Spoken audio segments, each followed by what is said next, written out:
سوالک ختم پیژنئ؟ ها خدایم خوار نه کړه نو تاسو څه پیژنئ؟ زه درنه بله پوښتنه اوس کوم، زه مونځ نه در کوم. بله پوښتنه درنه اوس کوم او زه ځان له به کوم دلته. سوالک ختم پیژنئ؟ نه. سوالک ختم دی ته وایي چې یونس علیه السلام د مئی په خېټه کې چې قید و، نو هغه ته خدای پاک یو څو کلمې ښودلې وي چې دا 100 لک ځل ووایه نو د مئی د خېټې نه به ته وځې. نو لا اله الا انت سبحانک انی کنت من الظالمین دا 100 لک ځل یونس علیه السلام د مئی په خېټه کې وي. نو چې څه مصیبت په چا پیښ شي او دا ختم 100 لک ځل وي دا آیات، نو الله هغه نجات ورکړي د هغه مصیبت. نو هغې 100 لک ختمونه شروع کړي چې یا الله دغې ښځې ته خیر کړي، او زه هم وایم چې یاره خدای دې ورته خیر کړي غریبې ته، ځکه چې ډېر به ورسره لتاړ شي، ډېر دا خولې بیا داسې چینګې پاتې شي. او دا به ځینو که لوی لوی شاهان لاړه، حافظ الپوري وی اورنګزیب دارا شکور شاه جهان لاړ، اورنګزیب دارا شکور شاه جهان لاړ، باقی تبسو مقیم پدا جهان یې. اورنګزیب دارا شکور شاه جهان لاړ، باقی تبسو مقیم پدا جهان یې. تر څو پورې خیر به یو ورځ ځي. نو غریبانو سره زما هم همدردي ده، ځکه چې څه لاړې ورسره تېرې شوې وي، زمونږ خولې خو خشکې دي د دې مولیانو که نه، نو د هغې غریبانو لاړې تېرې شوې وي، اوس یې ختمونه شروع کړي چې یا الله خیر مال، یا الله خیر په راوت غلي سیلاب کې بندونه نه والي کړي، سیلاب راغلی دی اوس. نو زما عزیزانو د غرور هېڅ شی نه. اوس ګوره د یو سکنډ پس تا ته علم نشته، یو سکنډ مخکې به د بېنظیرې څه پوزیشن و، او سکنډ بعد چې ورته اطلاع وشوه چې رور د چا وویشتو، بیا به څه پوزیشن شوی دی که نه دی؟ یو سکنډ کور کې ناست دی، ټلیفون درته راشي چې زوی د چا وویشتو، رور د چا وویشتو، اکسیډنټ وشو، پلار دې پکې مړ شو، سکنډ. نو ما ته کله کله دا د غزلو په رنګ کې چې ویلي شوي دي هغه اشعار رایاد شي چې محبت کرنے والوں کا سہارا ہم نے دیکھا، کبھی دکھ ہے کبھی سکھ ہے، ابھی کیا تھا ابھی کیا ہے. اوس هغه میک اپ چې سهار دې ته 4 جنکو کړو او په 1 لک روپۍ میاشتې ځان ته ساتلي دي، هغه میک اپ چې سهار یې کړی هغه یې په اوښو راوبید. هغه ښځه چې په لاره داسې روانه وه لکه سړي نه هم زیاته، یا هغه ښځه بیا هسپتال کې نورو نیولې وه او روانه کړې وه، تلی نه شوه. داسې ده که نه ده؟ دې وجې نه د غرور هېڅ شی نشته، څه چې دی د هغه کار، هر څه د هغه، او هر وخت د هغه خوف او یره په زړه کې ساتل پکار. نو زما عزیزانو خبره مې دا کړې وه چې آدم علیه السلام 4 شیونه دي، ځکه چې آدم زمونږ پلار و، بی بی حوا زمونږ مور و، ټول بني نوع انسان د هغې نه پیدا دي. نو 4 واړه شیدونه پوښتنې مو کړي چا هېڅ چا ته چا ونه وي. نو ملا ته ووایه که نه ورته تا ته چې د پلار تاریخ نه دی معلوم، نو ته به څه ملا شوې؟ د ذات هم خیال دی. اوس واورئ 4 څیزونه وو. یو عمر د آدم علیه السلام څومره و،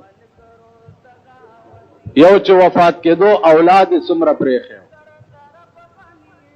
یو جنازه چا کړې ده، او یو قبر چرته دی. ٹھیک ده؟ دا 4 خبرې. د آدم علیہ السلام عمر 74 کاله چې وفات کېدو نو اولاد چې پرېښو هغه 40,000 40,000 زامن وسی کړوسی کودی پردی داسې ورپسې ځه 40,000 اولاد پیدا شوه چې د وفات کېږي او 0 کاله عمر. جنازه دو روایت دي، یا دا چې جنازه شیس علیہ السلام کړي، یو دا چې جنازه جبرائیل علیہ السلام کړي و. ورپسې څوک ولاړو چې د جنازه کوله،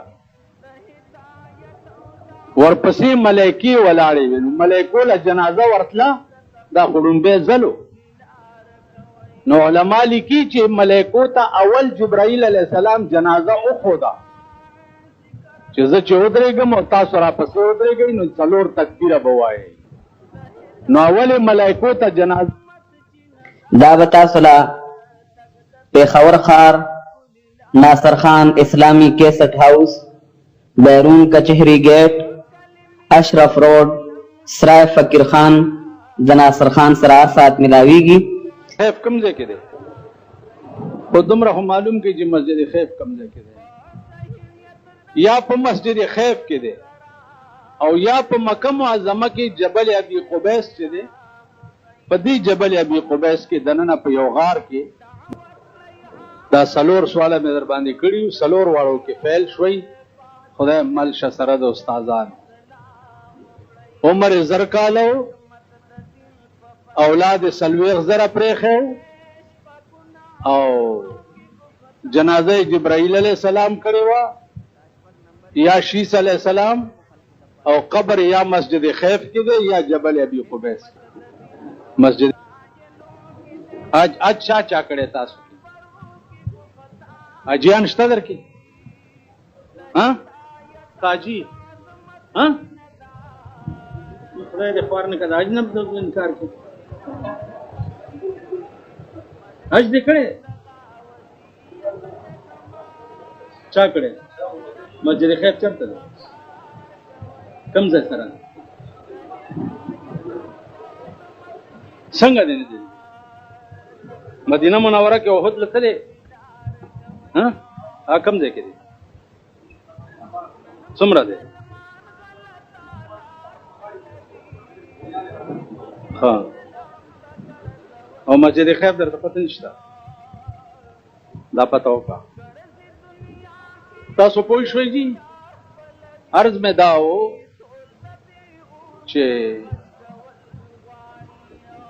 دا سوال نم اوس هغه سي محمد جوړه شو لکه هغه یو ځل ما ویلي چې هغه ابراهیم علیه السلام قرباني وکړه ګډوري غوښې چا وخوړ. د لندن نه راته ټلیفونونه کېده چې هغه غوښې چا وخوړ. ما لا غوښې ما وخوړې، زه څه خبر یم چې چا وخوړ. دې وجه نه عزیزانو دین سره څه شغف پیدا کړ. اوس تاسو نه دا تپوس وشي چې پیغمبر څه ته وایي، د پیغمبر لفظ څه معنا ده، دین څه ته وایي، د ایمان څه معنا ده. ایمان تاسو ټول خو ایماندار یې، که څوک درته بې ایمانه وایي خو ورسره ډزې کوئ.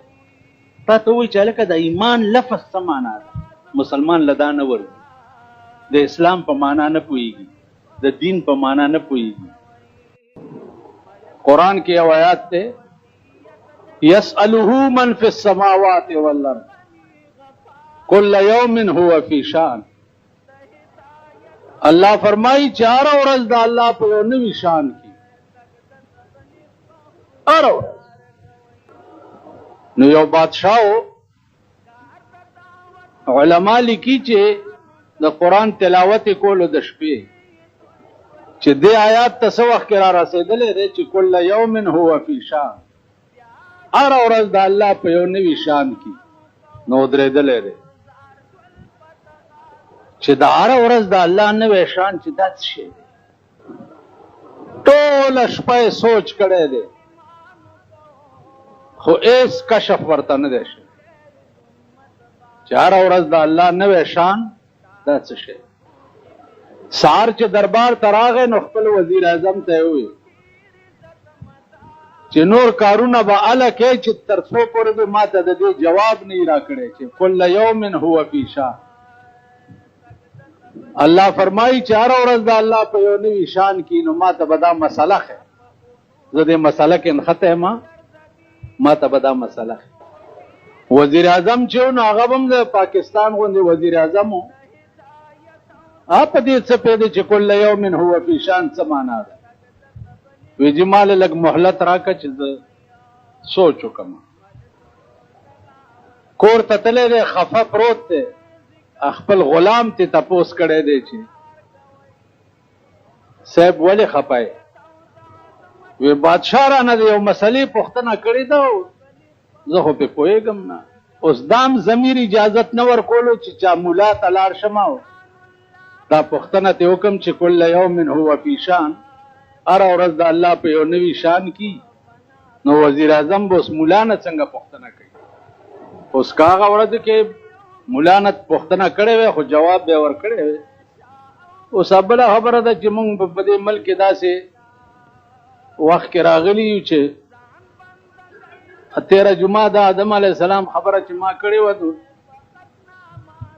دنیا رااله او ما ته وایي چې مونږ خو جي ډېرې پوښتنې وکړې هغه د آدم علیه السلام خو راته چا کیسه ونه کړه یو مولا هم درته ونه ویلې نه څه وایي وایي چې مونږ به ورپسې کتابونه ګورو ورته دې نه پس به ته کتابونه ګورې تر اوسه دې نه دي کتلي. نو د وزیر اعظم ضمیر چې دی هغه دا نه ګواره کول چې زه چا مولا نه پوښتنه وکړم. غلام ورته وایي چې کل یوم هو فی شان د دې جواب به زه ورکم بادشاه ته ما ولا بوزه. وزیر اعظم اریان شو چې خدای زه وزیر اعظم یم زه پې نه پوهېږم او زما دا غلام پې پوهېږي وی ښه ده نو سبا له دربار ته بوتلی دی او بادشاه ورته ویل چې سوچ دې وکړو وی او جي وی څه مطلب دی د کل یوم هو فی شان ورته وی چې زما دا غلام به جواب درکړي. بادشاه مریان شو چې غلام به څنګه جواب ورکړي. غلام ته چې وی چې څه مطلب دی د کل یوم هو فی شان هغه ورته غوږ کېده تولج الليل في النهار وتولج النهار في الليل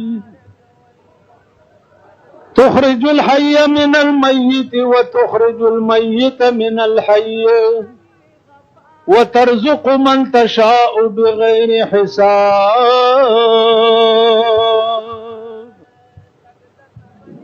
اے بادشاہ هر ورځ د الله نوی کار داد ورځ وي شپه پکې راننه باسي تیاره جوړه کړي شپه وي ورځ پکې راننه باسي رڼا جوړه کړي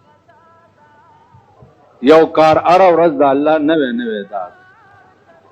تخرج الحي من الميت وتخرج الميت من الحي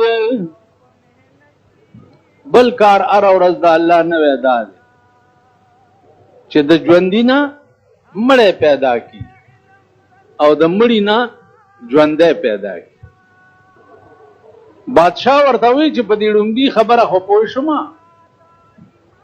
او په دې دویم سوال باندې پوه نه شوم چې د مړي نه د ژوندي نه مړی پیدا کوي او د مړي نه ژوندی پیدا کوي. بادشاه پې پوه نه شو. غلام ورته وایي چې بادشاه قبله عالم چرګه ژوندی شی دی او هګۍ ته مړه پیدا بیا هګۍ مړ شی دی او بچی ته ژوندی راوباسي. نو بل هر ورځ د الله نوی کار دا دی چې چرګه ژوندی شی دی هګۍ ته مړه پیدا کړي هګۍ مړ شی دی ژوندی بچی ته ژوندی راو. بادشاہ ویل ٹھیک وزیر اعظم ته وی چې وباسه دا د وزارت آباد او د غلام ته واغونداوه. د وزیر اعظم قابل ته نه، د وزیر اعظم قابل دا غلام دی چې په قرآن پوهي. وزیر اعظم هغه عبا وایسته او غلام واغوسته، او چې واغوسته نو شاهي سلامي ورته وشوه.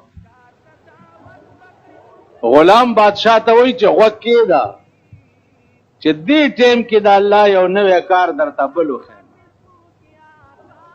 دې ټیم بادشاہ ورته غوږ کېښود، ټول دربار خاموش. ورته وایي چې وتعز من تشاء وتذل من تشاء بيدك الخير انك على كل شيء قدير. بادشاہ ورته وایي ته بیا ووایه. دی ورته وایي قل اللهم مالک الملک تؤتي الملک من تشاء وتنزع الملك ممن تشاء وتعز من تشاء وتذل من تشاء بيدك الخير إنك على كل شيء قدير. قل اللهم مالك الملك. اے پیغمبره د خلکو ته ووایه چې مالک د ملک څوک دی؟ مالک د ملک الله. اوس توتی الملک من تشاء، ورکوي ملک هغه چاته چې رضا یې وشي.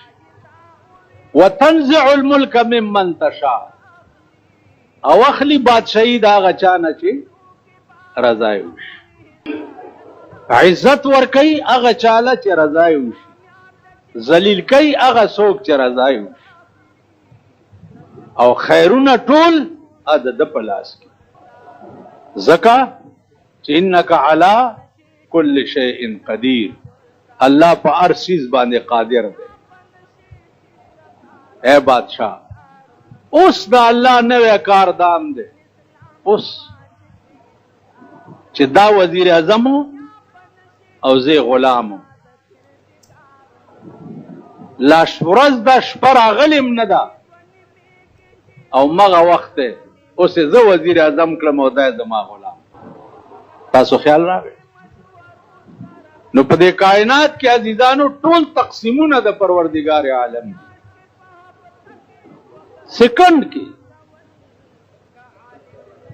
در باندې قیامت جوړ. کابل جنگ چې و الا نجیب صدر دی، نجیب صدر دی، نجیب صدر دی. د کابل صدر دی اوس به خخ کړی وي. طالب په شکل کې ورته دنیا را پاسې ده او نجیب په دارو خېجولو مړی. اوس نن په ټول پاکستان باندې بل هیبت لګېدلی دی چې د صدر او د نواز شریف ملاقات شوی دی. ټول لړزیږي لګیا، څوک څه وایي او څوک څه وایي. نو ما سهار سوچ کولو چې دا ولې دا قوم هغه بني اسرائیل دي چې هره ورځ په الله پاک څه نه څه عذاب نازلوي. څه نه نن چې کوم زخم در کې جوړ شي هغه زخم سټې سبا هغه جوړ شوی نه لا چې بل سبا در کې بل زخم جوړ، بل ورځ هغه زخم لا جوړ نه چې بل ورځ در کې بل زخم جوړ. نو په دې کائنات کې معامله عزیزانو ټوله د خدای پاک د بنده نه ده. هیڅوک نشته چې داغه د قوت او داغه د طاقت مقابله وکړي. هیڅوک. په قیامت کې به دا ټول طاقتونه داسې سرنګون ولاړ. دا دنیا کې چې تاسو ګورئ که نه، څوک په لاره څنګه رواني، څوک څنګه رواني، چا د موټر نه کلاشنکوف یې رایستي، چا پسې داسې رواني کنه جی دا ټول طاقتونه چې دي د چا په بنگلو باندې صاحب گاډ ولاړي دا ټول طاقتونه به د قیامت په ورځ سرنگون ونه आवाज به وشي چې لمن الملک اليوم د نن ورځې بادشاہ څوک دی نن څوک بادشاہ دی چا مجال شته یا د چا جرأت شته چې هغه سر اوچت کړي چې زه بیا به آواز وشي لمن الملک اليوم څوک دی د نن ورځې بادشاہ بیا د چا مجال شته چې هغه سر اوچت کړي خیری به آواز وشي چې لله الواحد القهار د نن ورځې بادشاہ هغه یو ذات دی چې قهار او جبار دی او واورئ اهل معاشر نن با الله داسې په قهر دی د قیامت په ورځ به خدای داسې په قهري چې نه به وړاندې داسې په قهر شوی او نه به بیا داسې په قهر شي الله دې امان ورکړي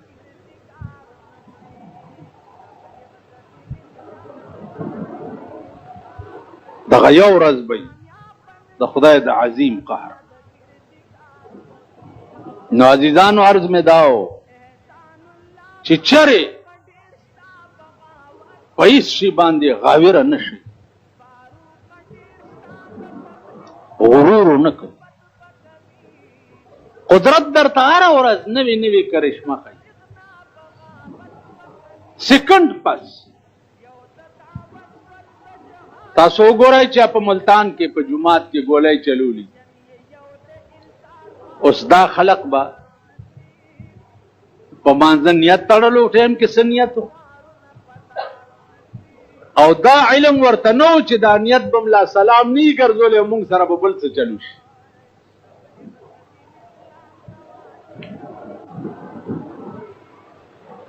د دې وجې نه د غرور هېڅ شی نشته پام کوئ په دې کائنات کې چې څه کېږي دا خدای کوي او خاص کر پاکستان د الله د عظیم قهر په لپیټ کې دی دی وخت هېڅ نشته حکومت نشته طاقت نشته هېڅ نشته چې ستا تحفظ وکړي سوا د خدای د ذات نه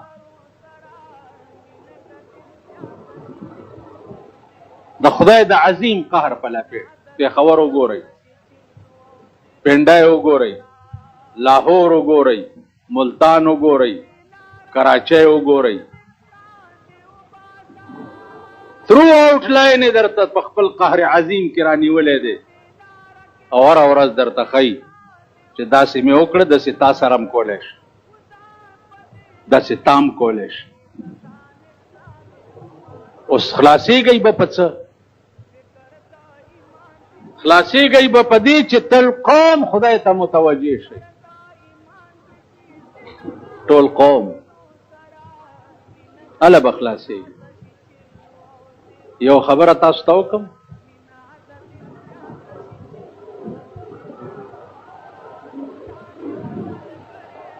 څه وخت کې چې بېنظیره وزیر اعظمه شوه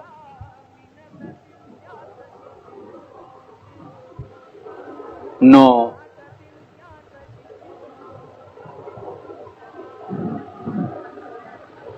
ما ته یو حدیث رایاد شو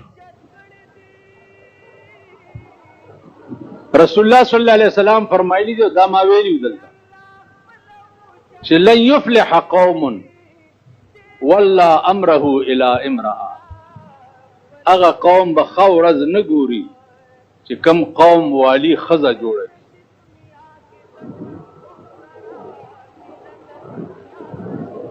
بے نظیر اخته شو، مليان خرید کولی شروع کړه. چې خرید کولی شروع کړه نو هغې بیانونه ورکړي چې څوک وایي چې د ښځې سربراهي ناجایز ده، څوک وایي. اوس ملا چې ستا مخکې ووایي چې څوک وایي نو ته خو ورته نشي ویلی څه کنه. او ستاسو د دوا برکت ته یو ته مې ویلي مل زه ویم، زه ویم، زه خوله زما ده، وینا د پیغمبر ده. غلی شو داسې د ګیدړ غوندې غوږونه یې ونیول. ووایئ په ایمان چې په دې 50 کاله کې خدای پاک داسې رانیولې ده پاکستان دی لکه نن چې رانیولې ده.